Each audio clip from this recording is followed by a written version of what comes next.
J'espère. Il est qui que l'eau, qu'il est qui que le feu. Il est qui que l'eau, qu'il est qui que le feu.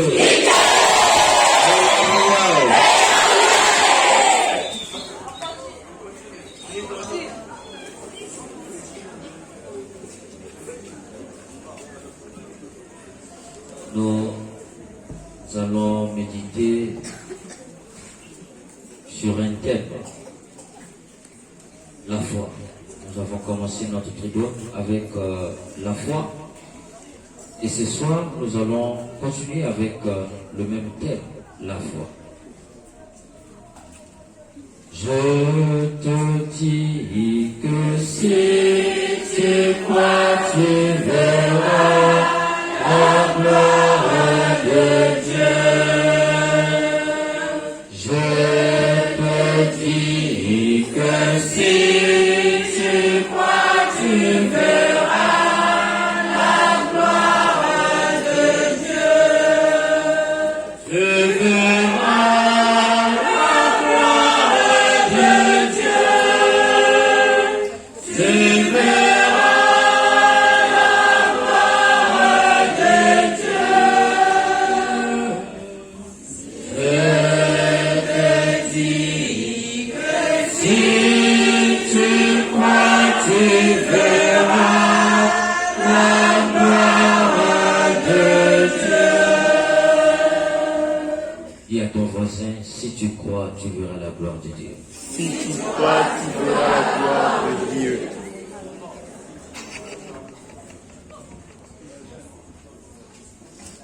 Mes chers frères et sœurs, sans la foi, nous ne pouvons rien faire.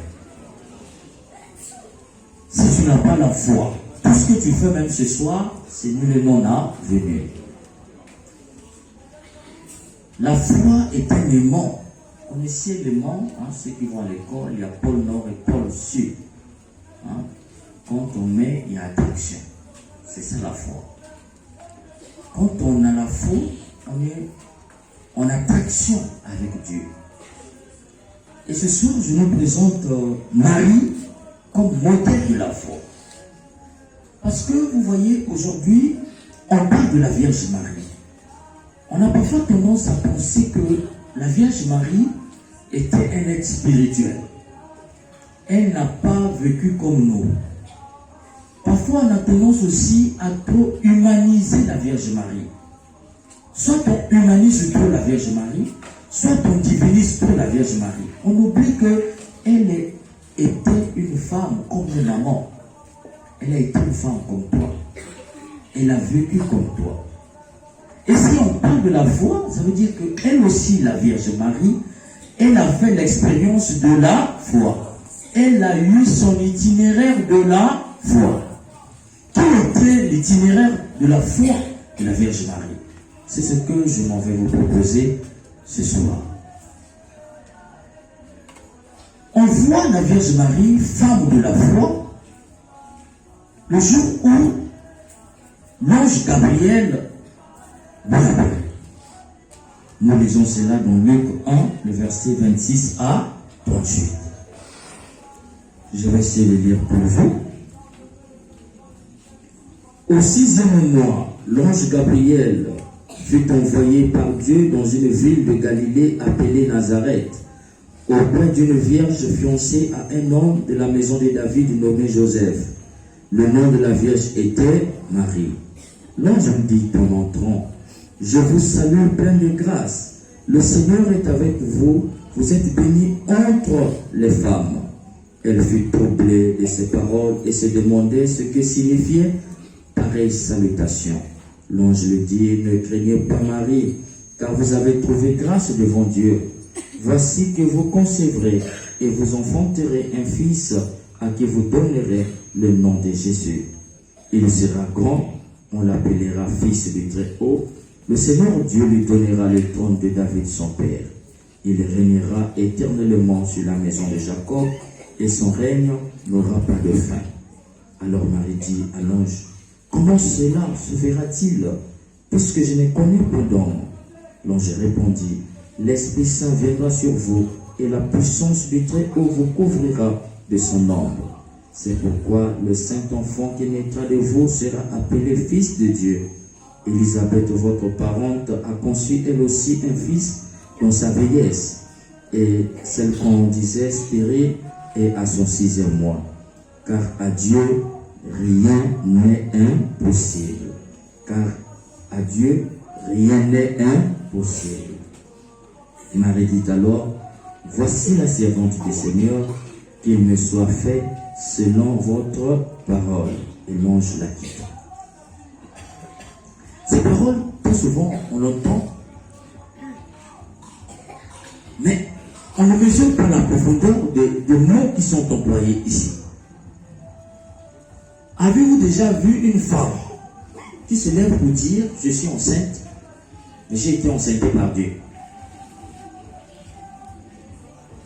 Pouvez-vous croire? Imaginez, tant soit peu, Marie, on dit, qui a été confiée à Joseph. On dit, elle était mariée ou fiancée, parce que chez les Juifs, les fiançailles, c'est déjà le mariage. Elle est mariée à un homme appelé Joseph. Et imaginez la Vierge Marie dire à Joseph, je suis enceinte de Dieu. Votre femme est partie, je ne sais pas, vous êtes parti en voyage et vous venez trouver votre femme enceinte, vous lui posez la question, vous êtes enceinte? Elle ne vous dit pas, quand tu es parti, derrière, je t'ai resté avec des retards, mais elle te dit, oui, je suis enceinte, mais l'enfant que je porte là, c'est Dieu qui m'a engrossé.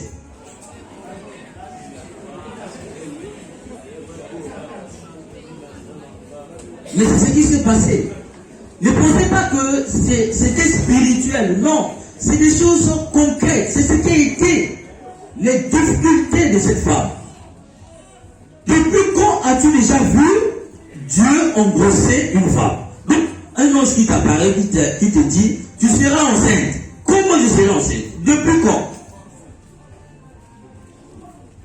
Hier, je vous disais que les femmes, aujourd'hui, généralement, voyez, je vous disais ça hier, quand on vous appelle, quand vous ne connaissez pas la personne, très souvent, vous ne vous arrêtez pas. Quand un monsieur dit, s'il vous plaît, madame, vous pensez que le monsieur vous appelle parce qu'il veut vous draguer, il veut vous battre.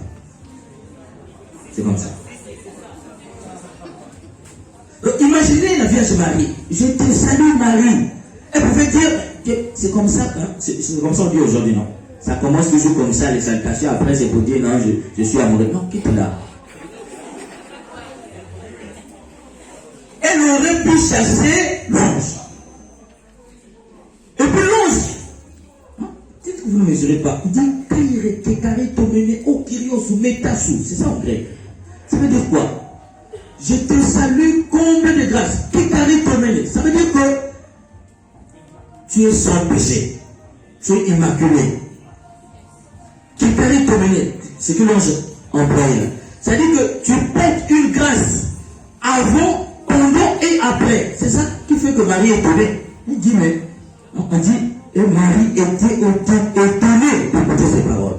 Moi, j'ai vu comme toute femme ici, à quel moment je me suis rendu compte que je suis comblé de grâce. À quel moment Dieu m'a comblé de grâce avant, pendant et peut-être après.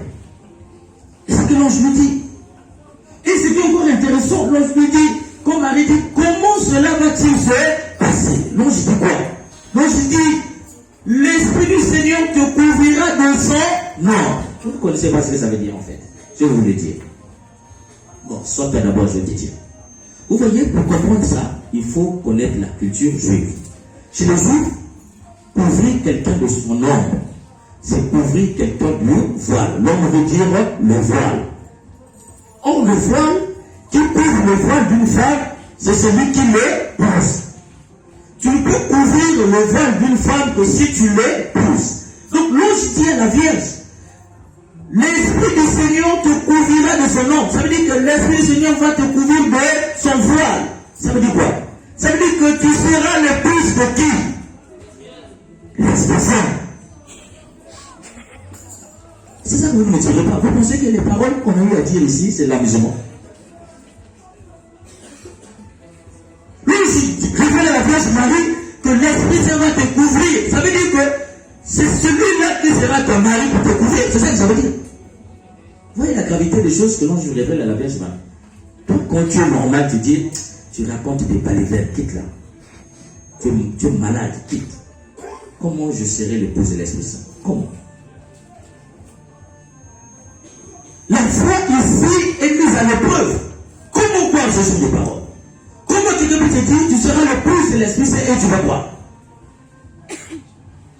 C'est pourquoi on dit, Vierge Marie, épouse de l'Esprit Saint. Non, on n'a jamais ça dans l'église. Ça vient d'ici. Et quand l'Esprit Saint va te trouver de son nom, c'est à ce moment-là que tu tomberas enceinte. C'est enceinte de l'enfant de Dieu. Il y a beaucoup de choses que l'ange nous révèle ici sur l'enfant. Il révèle même déjà la croix. Il portera quoi? Hein? La couronne de David, son père. Il siégera sur le trône de David. Oh, David, c'était roi. Et Jésus était roi. C'est la croix. Oui, les choses qui vont révèlent à la Vierge Marie. Notre roi, Christ, roi de l'univers, sur la croix. Donc là, je dis, il prendra le trône de David de son père. Ça veut dire que l'enfant que tu vas porter là, il finira sur la croix. Pouvez-vous accepter ce genre de message? Être la maman de quelqu'un? Parce que chez les Juifs, si tu finis là, ça veut dire que tu es un bandit de conscience. Peux-tu accepter d'être la mère d'un bandit? Le message est fort ici. Et la Vierge Marie, comme vous, comme moi, n'a pas compris. La Vierge n'a pas compris. Et ici, on découvre l'itinéraire de la foi de la Vierge Marie. On découvre la première étape de la foi. Quelle est la première étape de la foi? La première étape de la foi, c'est qu'on ne comprend pas. La Vierge ici ne comprend rien. Tout ce qu'on dit ici, elle ne comprend pas. C'est trop fort pour elle. Mais qu'est-ce qu'elle fait? Elle dit, Marie dit alors, voici la servante du Seigneur, qu'il me soit faite selon votre parole. C'est fort.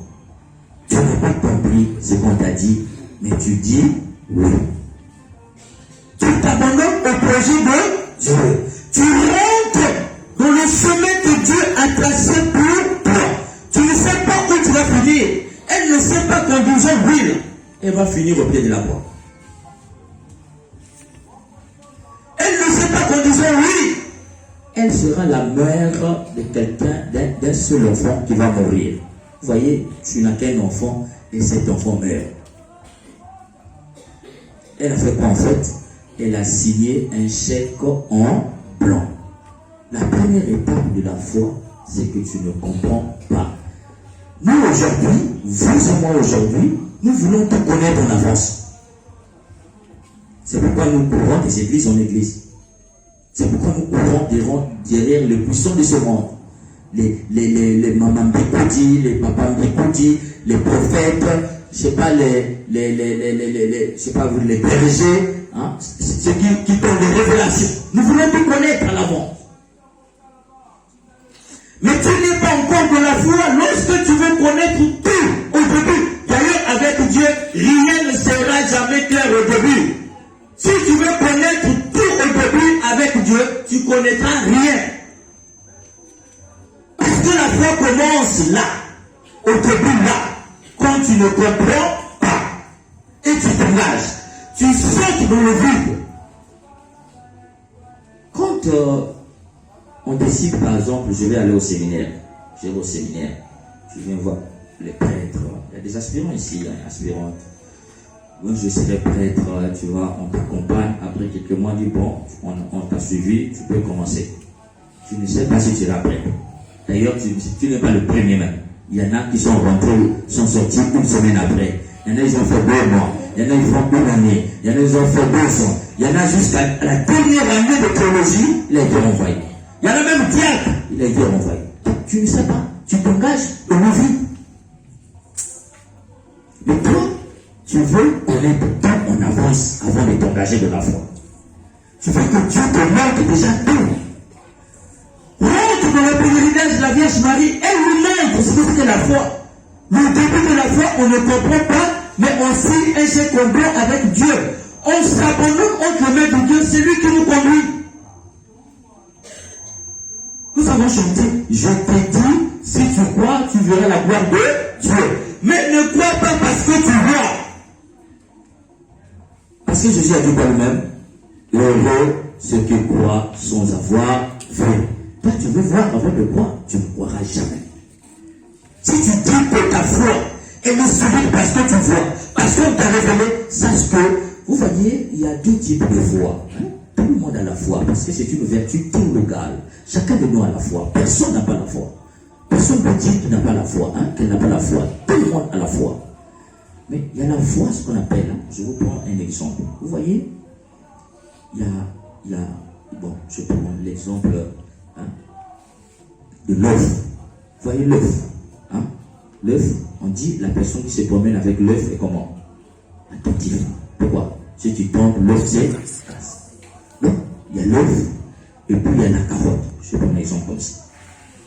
L'œuf et la carotte, qu'est-ce que Dieu est? Voilà. Donc, il y a des gens qui ont la foi de la carotte. Il y en a qui ont la foi de l'œuf. Mais vous voyez la carotte. Lorsqu'on met la carotte dans une marmite et on met le feu, que devient la carotte? C'est devient comment? Bouillie. Voilà. Il y a des gens qui ont cette foi-là. Quand vous les voyez, c'est des gens de pauvres, tia, vous savez, la maman là, la foi. C'est la foi de carotte. Ce papa-là, la foi. Quand vous voyez la chanson dans l'église, les choses de Dieu, dans les choses de révélation, on a révélé tout ça, on court derrière ces choses-là, ou bien soi-même, on rêve les révélations. On a l'impression que la dame, là où le monsieur a la foi, c'est la foi de carotte. Il y a des gens qui ont la foi de l'œuf. L'œuf, si vous prenez l'œuf, vous menez dans la marmite, mettez au feu. Elle est comment? Dur. Le feu, c'est les épreuves. Le feu, c'est les difficultés. Le feu, c'est les péripéties. Le feu, c'est la maladie. Le feu, c'est l'échec. Ça, c'est l'échec. Quelle est ta foi? Toi qui croyez que la foi, c'est des révélations, c'est des miracles. Lorsque l'épreuve arrive, vous voyez que la personne à qui on sous-estimait, celle-là n'a pas la foi. Quand on prend celle qu'on pensait avoir la foi, devant les mêmes épreuves, vous sentez que la foi s'étiole ici. Parce que sa foi était la foi de carotte. Mais la foi devient dure. L'un des épreuves, que si seulement si tu prends l'itinéraire de la Vierge Marie. Et la première étape, on nous montre, c'est qu'elle n'a pas compris. Et qu'est-ce qu'elle a fait? Elle a dit oui. Et on va encore voir la deuxième étape de la foi de la Vierge, mes chers frères et sœurs. On voit cela à travers Jésus qui était perdu au temple. Jésus perdu au temple, on a ça dans Matthieu.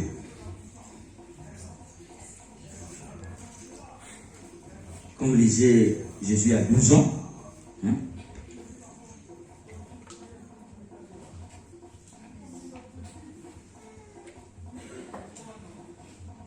Le pèlerinage, donc nous avons cela dans Matthieu 2, Matthieu 3, le verset 1 jusqu'à 12. Si vous lisez cela, Jésus est perdu, je vous raconte l'histoire, Jésus est perdu, et puis la Vierge Marie part avec Joseph chercher Jésus, on trouve Jésus dans le temple, entré dans ses liens. Et la Vierge lui pose la question, mon enfant, pourquoi tu nous as fait cela?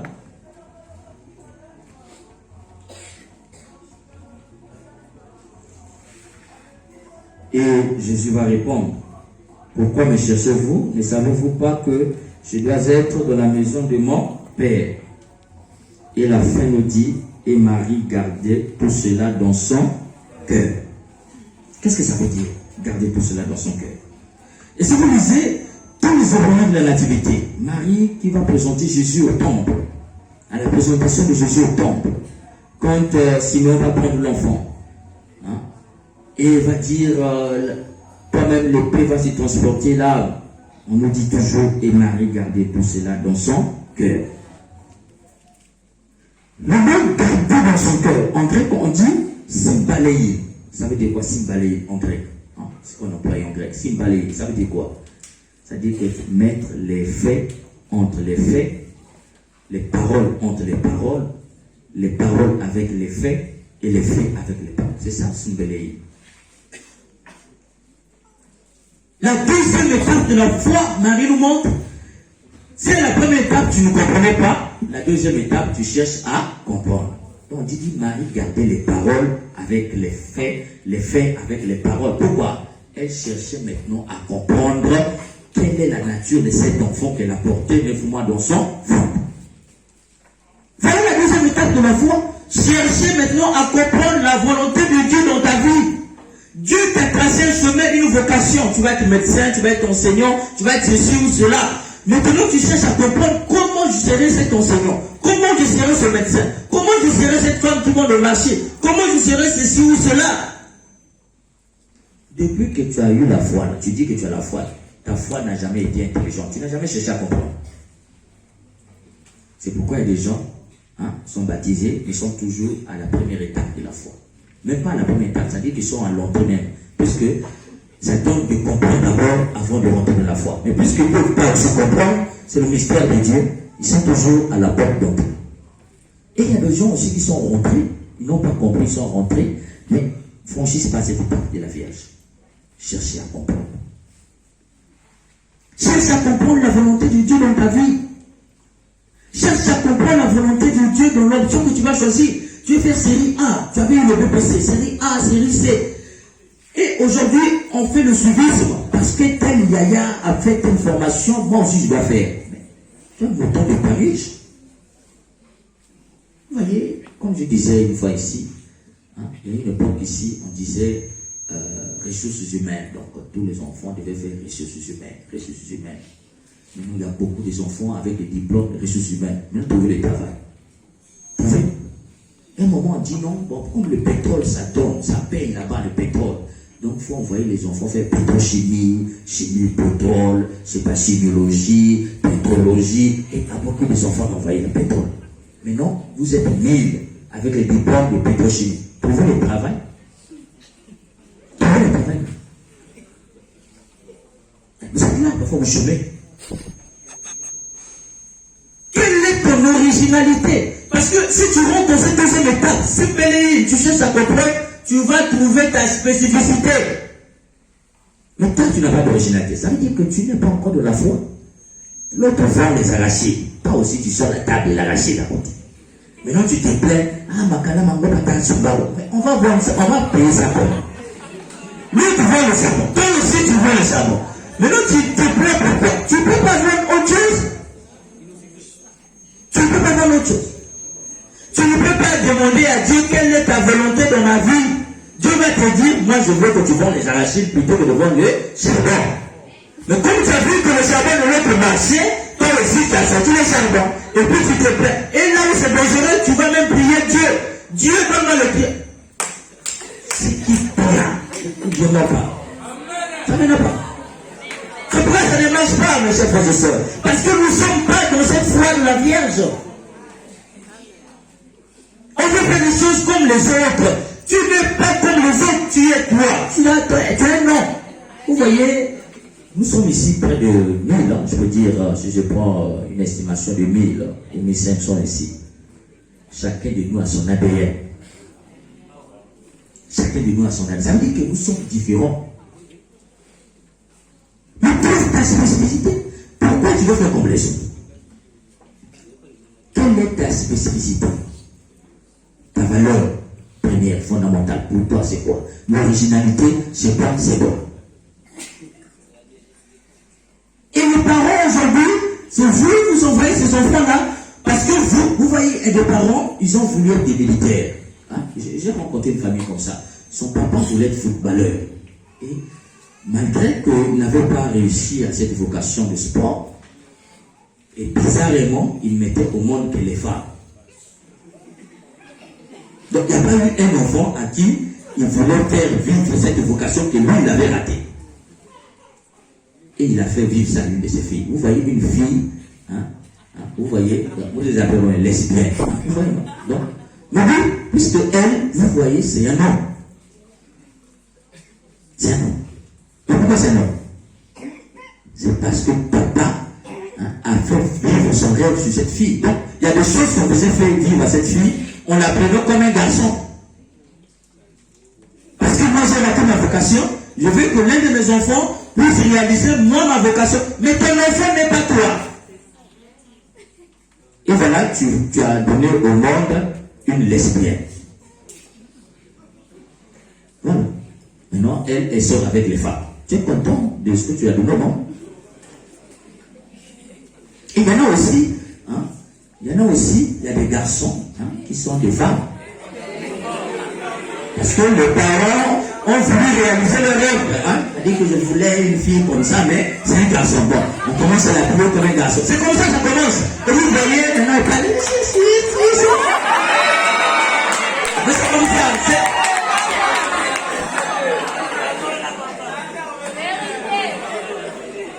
Quand on rentre pas dans cet itinéraire de la Vierge Marie, voici les conséquences. On se plaint d'où viennent les lesbiennes, d'où viennent les homos, mais c'est là parce que généralement on réalise nos rêves chez nos enfants. Comme moi j'ai étudié, mon fils doit étudier. Lui n'a pas la capacité d'étudier, il peut être un bon mécanicien.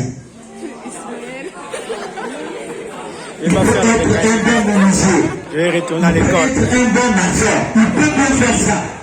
Il peut être un bon réparateur de télévision, de parabolique, ou autre chose. Il peut bien faire ça. Mais toi, tu le pousses à l'école, tu fais jusqu'à maintenant. Le voici, il est venu me croire, je ne sais pas comment on l'appelle ici là. Bébé noir. Bébé noir. Parce qu'à l'école là-bas, il a rencontré des producteurs là-bas, et il commençait à fumer des chichas à la gueule là-bas. Et voici maintenant, il est dans le quartier avec le matière.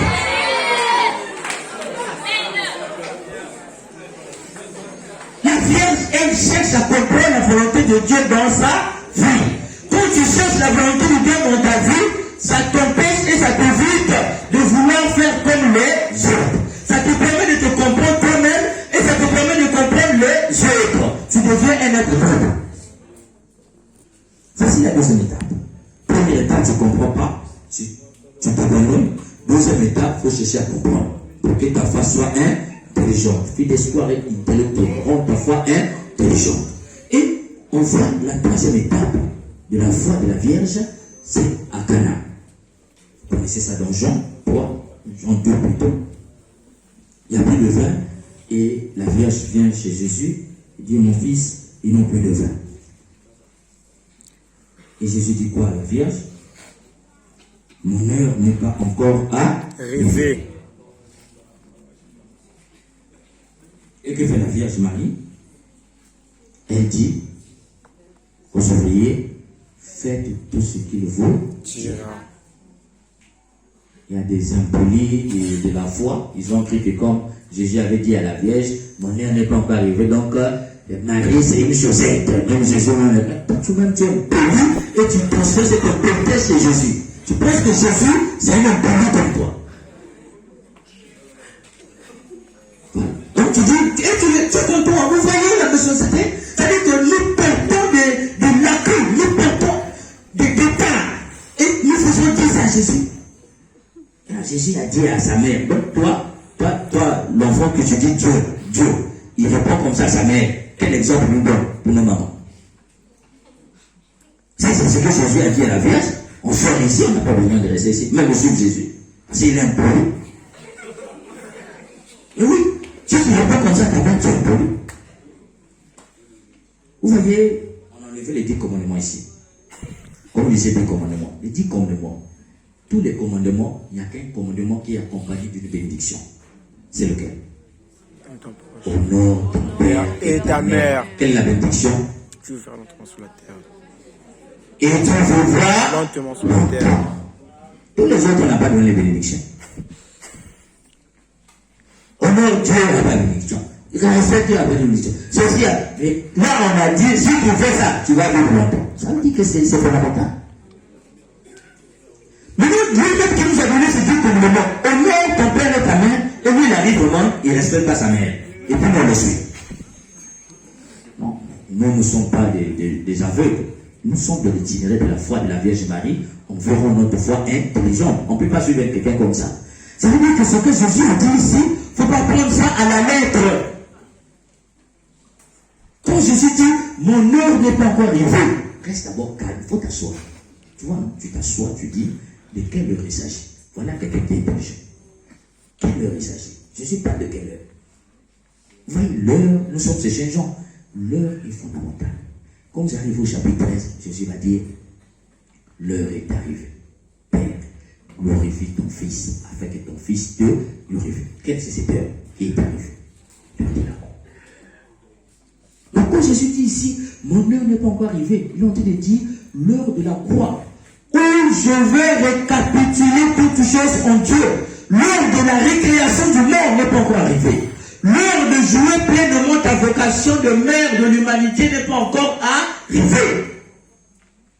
Jésus nous renvoie déjà ici, parce que c'est Saint Jean, à la croix, c'est l'heure de la gloire. C'est là où Dieu récapitule toutes choses. C'est là où Dieu récrée le monde. C'est là où aussi la Vierge Marie aura sa fonction, à coucher l'Église, mais aussi d'être celle qui devient la maman de l'Église. C'est pourquoi Jésus va dire, fils, voici ta mère, mère voici. C'est là qu'il donne à sa mère maintenant sa vocation fondamentale.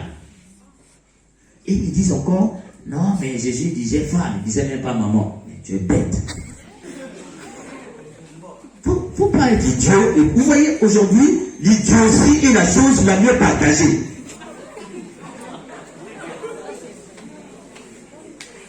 Je passais un jour comme ça à Dolisie, je marchais, et puis quelque chose me dit, arrête-toi. Je m'arrête, et je regarde, j'étais en haut, au goudron, et je regarde en bas, il y avait vous voyez, les goudrons sont en haut, les maisons en bas. Quand je regarde en bas, c'est une église. Quelqu'un me dit, regarde d'abord, qu'est-ce qu'ils enseignent d'abord? Donc je suis resté là, j'ai regardé.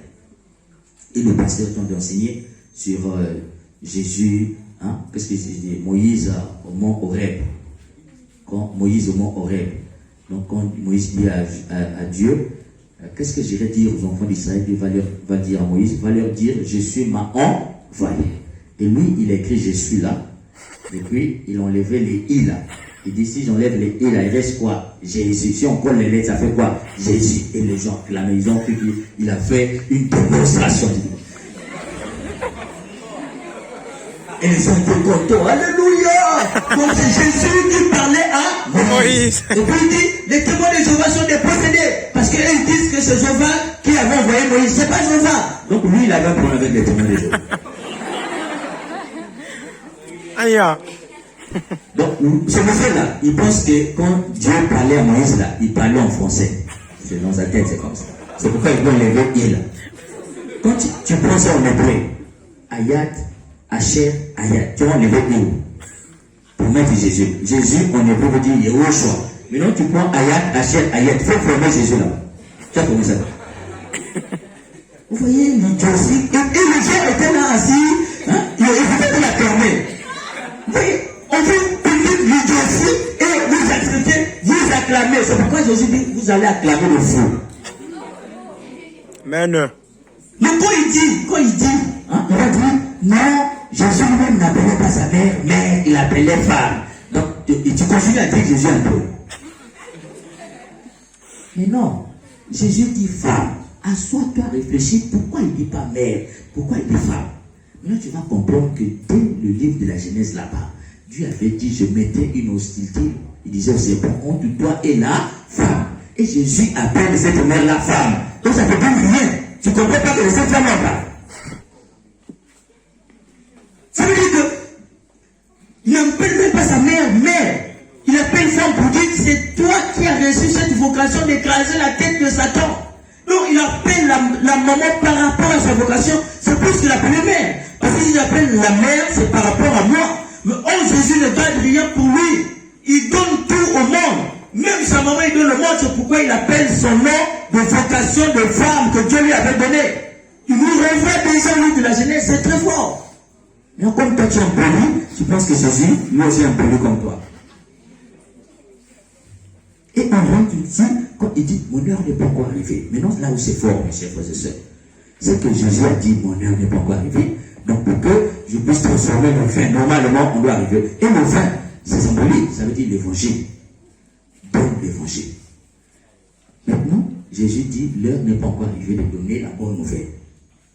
Il faut qu'on arrive à la croix. Normalement, c'est pas fini. Maintenant, la maman va dire, faites ce qu'il faut dire. Les gens arrivent, Jésus ne dit pas, mais je lui ai dit, si c'était moi, mais je lui avais dit que le moment n'est pas encore arrivé, pourquoi il vous envoie chez moi? C'est pas comme ça qu'il a dit. Qu'est-ce que Jésus a fait?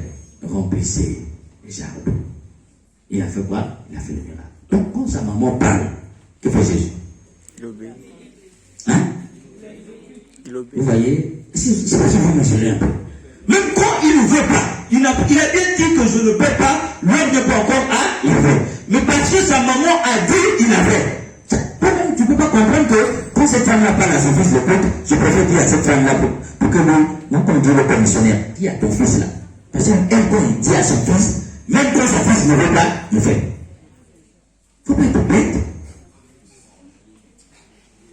Et on nous montre ici le troisième niveau de la foi. C'est-à-dire que tu deviens mature. Moi, la Vierge Marie, elle a compris que Jésus est capable de transformer l'eau en vin. Personne là-bas ne savait que Jésus était capable. Elle seule le savait. Voilà la foi maintenant qu'elle voit. Toi, tu veux voir déjà au début là-bas. Voilà là où Marie voit. Elle sait que l'enfant là est capable. Et même quand il dit non, agit comme si Dieu a déjà accepté. C'est ça la bonté de la prière. Ça dit que je rends grâce à Dieu. Je suis venu demander l'examen. Je suis demandé le travail. Mais commence à vivre comme si tu travailles. Mais toi, tu demandes le travail à Dieu, tu es encore impoli. Tu demandes l'examen à Dieu, mais tu n'étudies pas. Aïe. Tu demandes l'examen à Dieu, mais tu ne crois pas. Hein, tu vas voir. On a fait 2 jours de Todon, aujourd'hui, 3e jour. J'ai reçu déjà des témoignages. Il y a des gens qui devaient être ici qui ne sont plus.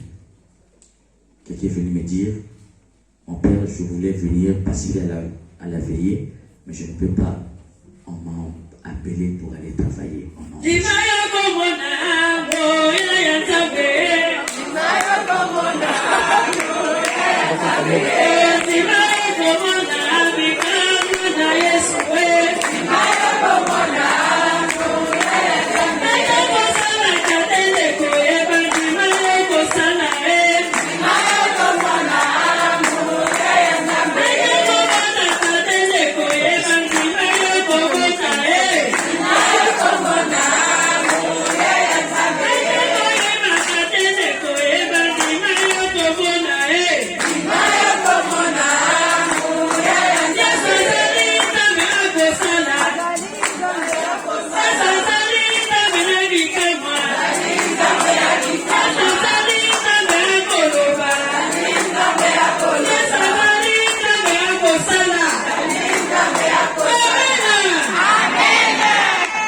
Donc ça veut dire que si toi tu ne reçois pas, toi qui demandes le travail, ça dit que c'est toi qui as un problème. On n'a même pas encore fini, il y a des gens qui sont déjà partis. Ils sont déjà ailleurs dans d'autres villes. Ils ont pris la voiture ce matin pour aller travailler. On les appelle. Amen. Et je te dis encore que ce matin, il y a une qui est venue, mon père, on a mis le cachet là, le visage est sorti.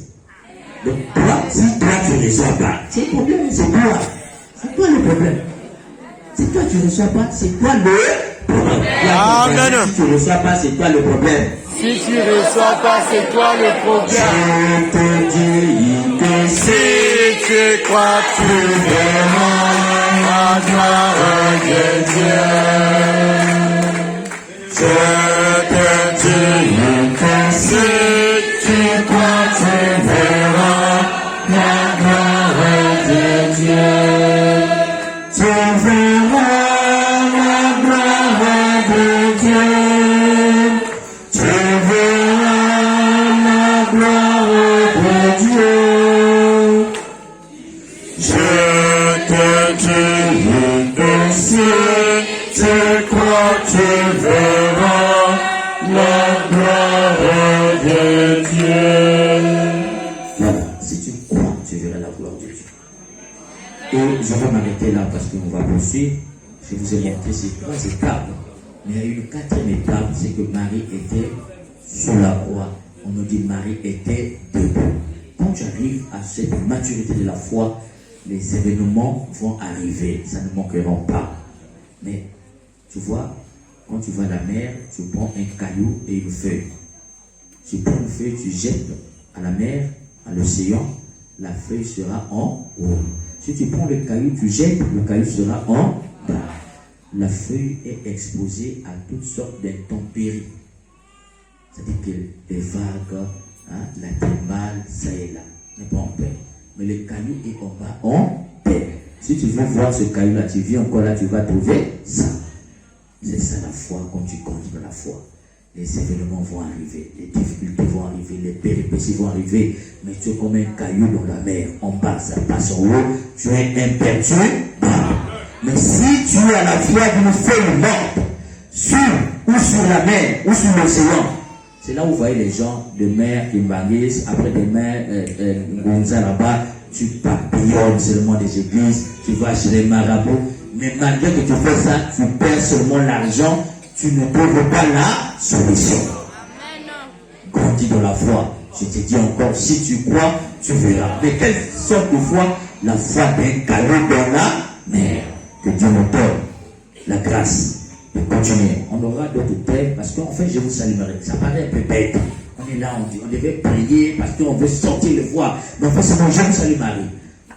Deuxième temps, on va faire un enseignement sur pourquoi réciter seulement les je vous salue Marie. Et troisième temps, moi-même, je vais vous partager les témoignages de la Vierge Marie. J'en ai beaucoup comme ça. Je vais vous partager pour vous encourager à vous rendre compte que non, quand on fait je vous salue Marie, ça paraît bête. Mais s'il y a un sorcier ici, il sait de quoi il s'agit. Amen. S'il y a un sorcier se voit à la maison, il sait de quoi il s'agit. Amen. Oui, c'est. Que Dieu nous donne la grâce de comprendre cela. Amen.